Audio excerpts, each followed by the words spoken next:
Shalom peuple de Dieu, c'est bien votre frère Glodin Kui. Par la grâce de Dieu, ce soir nous allons partager la parole de Dieu. Prions au nom de Jésus. Père éternel, au nom glorieux de Jésus, que ta présence soit en ces lieux. Dirige-nous, conduis-nous. Parle à ton peuple, au nom de Jésus-Christ. Amen. Par la grâce de Dieu, ce soir je voudrais nous parler de la provision céleste. De la provision céleste.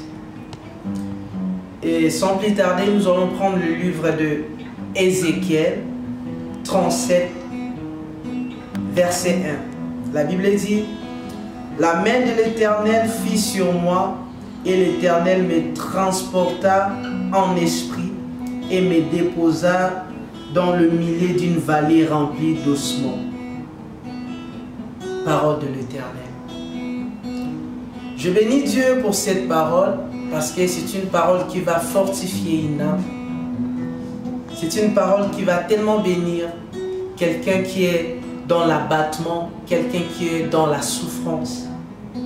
Ce que j'aime avec ce verset, la Bible commence par nous dire que la main de l'Éternel fit sur moi et l'Éternel me transporta. Donc Ézéchiel essaye de nous dire que ce qui s'est passé dans sa vie n'était rien d'autre que la grâce de Dieu. Ce qu'il a vécu avec le Seigneur n'était rien d'autre que la grâce de Dieu. Il dit la main de l'Éternel. Il reconnaît que c'était la main de l'Éternel qui lui transporta. C'était la main de l'Éternel qui fit sur lui. Laisse-moi te dire ce soir, tout ce qui se passe dans ta vie n'est rien d'autre que la main de l'Éternel. Ce n'est que la grâce de Dieu qui t'environne. Rien d'autre que la grâce de Dieu qui fait toutes ces choses.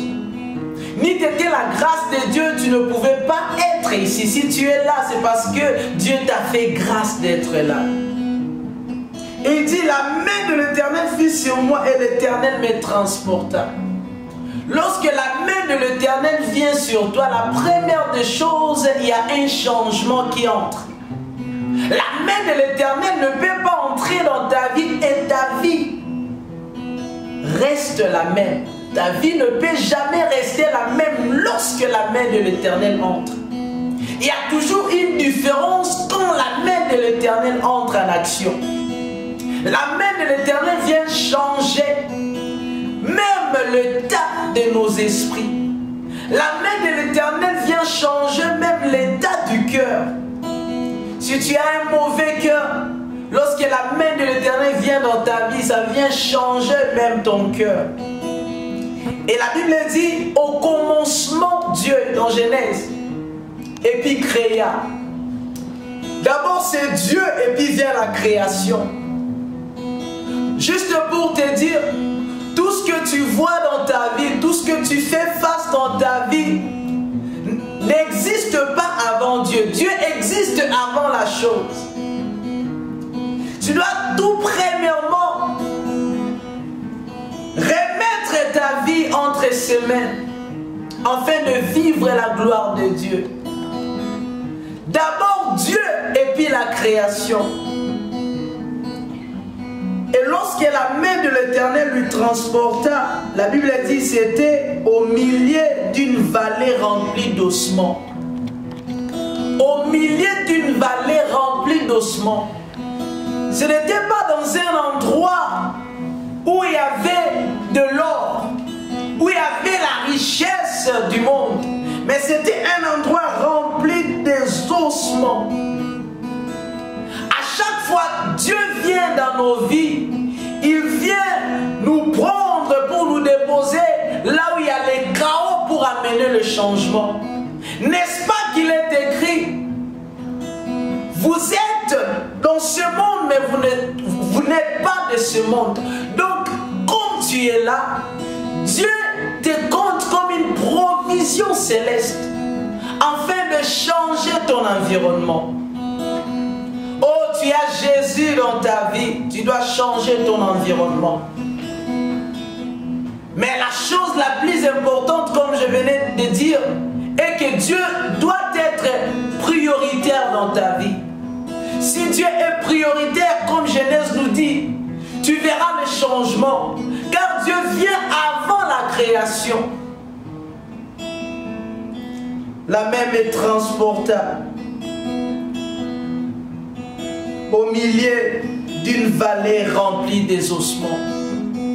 N'aie pas peur quand tu te retrouves devant les challenges de ta vie. N'aie pas peur quand l'ennemi s'élève contre toi. À chaque situation que tu fais face, il y a une réponse. À chaque circonstance que tu fais face, Dieu a un plan merveilleux pour toi. Ce n'est pas encore fini. Je vais terminer avec cette parole. La Bible nous parle de David. Lorsque David se retrouva devant Goliath, Goliath était le plus fort. Goliath était un homme formé en tout. Il connaissait comment utiliser une arme. Il était surdoué en ce qui concerne le combat. Mais ce jeune David qui n'avait rien, ce jeune David qui trouvait sa force qu'à paître le brebis, ce jour-là il se leva avec la colère sainte pour défendre la cause de son roi. Mais David ne savait pas qu'il était la provision céleste pour son pays. Il y a des décisions que tu peux prendre aujourd'hui qui marchera de pair avec la volonté de Dieu pour ta vie. Ce soir, je vais juste te dire à une personne, si tu oses t'élever pour la bonne cause, pour le royaume, Dieu sera derrière ta décision. Et lorsque David s'éleva, il ne savait pas. Il a pris quelques pierres.